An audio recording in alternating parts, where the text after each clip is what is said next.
Hi, Lance. Hey, how are you? Good, how are you? Good to see you again. Good to see you. What's going on?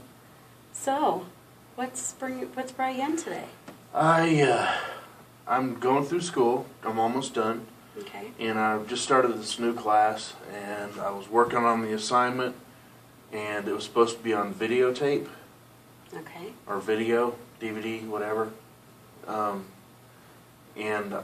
I didn't record it, and so it's not there, so I don't have that to turn in for my class. So that's really the biggest thing that's going on right now. Just feeling discouraged that I didn't get it taken care of the right way.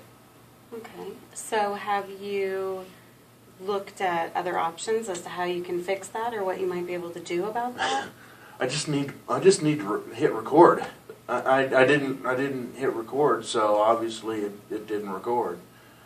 So I understand. but that's really, that's part of it.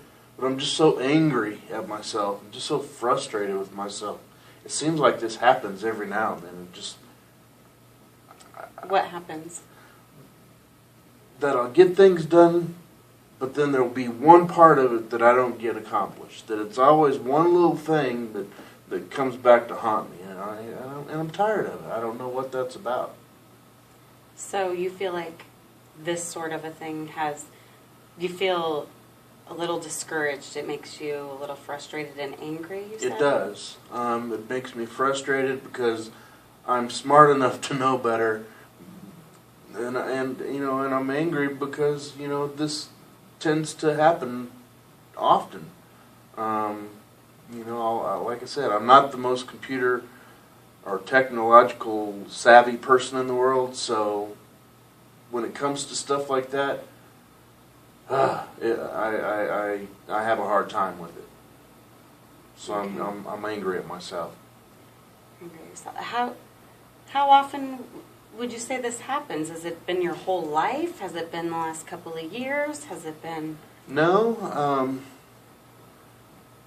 really since I started graduate school, and I've really had to rely on using my computer more and more. I've never had to do that before. When I went to undergrad, we really didn't rely on computers heavily, when I started going to CCU and using computers more often, that's when I noticed myself kind of missing a few things here and there. Okay. And so how do you think, has it affected your grades? Has it affected just you personally, or what negative effects do you think it's had on you? It's never really affected my grades because I eventually get it accomplished. And like, for instance, the situation that I was recording my assignment, the professor saw me working on it, so she knew I was doing it. It's just it didn't get transferred onto the camera. So you feel like you're more frustrated with yourself, that you can't get it, that you can't use everything to the best of your ability? I'm frustrated that I keep missing that one little piece. It's always just one little thing, one little hiccup that kind of causes me to stumble. And turns into a big thing sometimes? It does, but then I think sometimes I make it a bigger thing by the way I think about it and the way I get down on myself about it. I get discouraged, and I'm my worst critic. Yes, most of us are. So, have you noticed that it's pretty much, I know you said it started when you started graduate school and started using the computer and things. Has it gotten any better, stayed about the same, or gotten worse? The issues with it? Well, I think it's gotten better as I've become more aware of using the computer and being more comfortable with using the computer, and a lot of it is repetitive. As the more I use it, and more frequently I use it, the easier it gets because I've done it before. Gotcha. But you still have these little hiccups here and there, and they just bring you down, frustrate you. I'm really upset about this. Okay. Well, have you thought about things that you might be able to do to eliminate it? I think that certain things like this will happen to all of us in life, But if it's really bothering you and it's something you want to prevent, have you thought about any sort of a way that you can, minimize it or prevent it altogether? Well, funny you should ask, because when I bought the camera for my assignments and for my computer, I got it out and I read the directions and I hooked it up to my computer and I had it working correctly, and then I just missed that one small part of not hitting record. Gotcha. It's frustrating. I can imagine. That would be very frustrating. So that's the only thing in life that you feel like that you do that with, where you'll miss one little piece, or do you think it's kind of a personality trait? You've always kind of done that? Seems to me like maybe you might be in a hurry, or you might be I think rushing, and so maybe you forget some of the little things, but I don't know if it's just with this. I think in this situation, in particular, I'm kind of nervous about it, and I was anxious about it, and I had it all hooked up, and then I just missed that one part. But as far as like stuff in the past, I think sometimes I get so anxious or I get so nervous about it that I'll forget to do something, and when I forget to do something like that, it's real. It's minor, but when I forget to do something like that, I'm like my worst critic. I'm really, really down on myself, really, really hard on myself, when I should be kind and nurturing and realize that people make mistakes, and I've made this mistake. I don't have to make it again. So if you feel like everyone makes mistakes and that we should be kind and loving and nurturing to ourselves, what is it that you feel makes you different, that makes you feel like you need to be upset with yourself for not being perfect? Yeah, I come from a military family, and my dad's a retired lieutenant colonel in the Air Force, and I always had to rise to the occasion. I always had to meet his expectations, and if they weren't met, then all hell broke loose. If I didn't come home with good grades, if I got into trouble any kind of way, then he always, especially if it was on base, if he heard about if it happened and I was a part of it, he heard about it.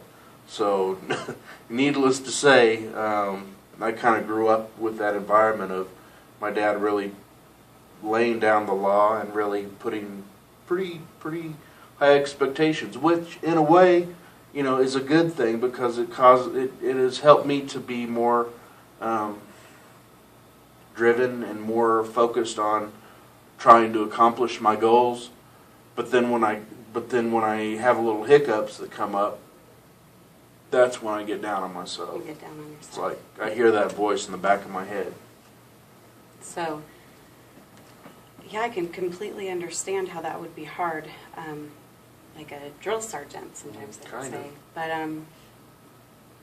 so I'm wondering if maybe there's something to that. You're feeling like there's a possibility that you didn't meet your dad's expectations. And so you're still kind of I don't feel like I've ever met my dad's expectations, ever. Okay. When I was doing well in sports, when I was doing well in school, when I was,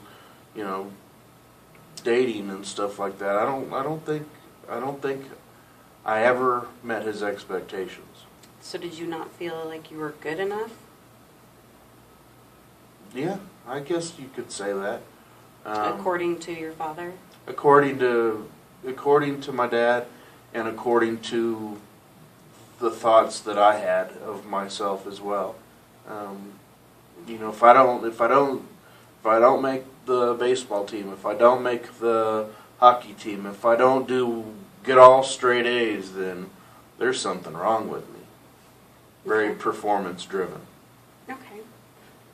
So let me ask you this. We started with the camera not working today for you, and I just want to ask you, do you think that situation of that camera not recording what you were supposed to do with your assignment, is that going to affect you for a long time? Is that something that is going to affect your life? Will it matter in a year from now? Will it matter? Do you think you'll still be thinking about it? In a year from now? Yeah. No. A week from now?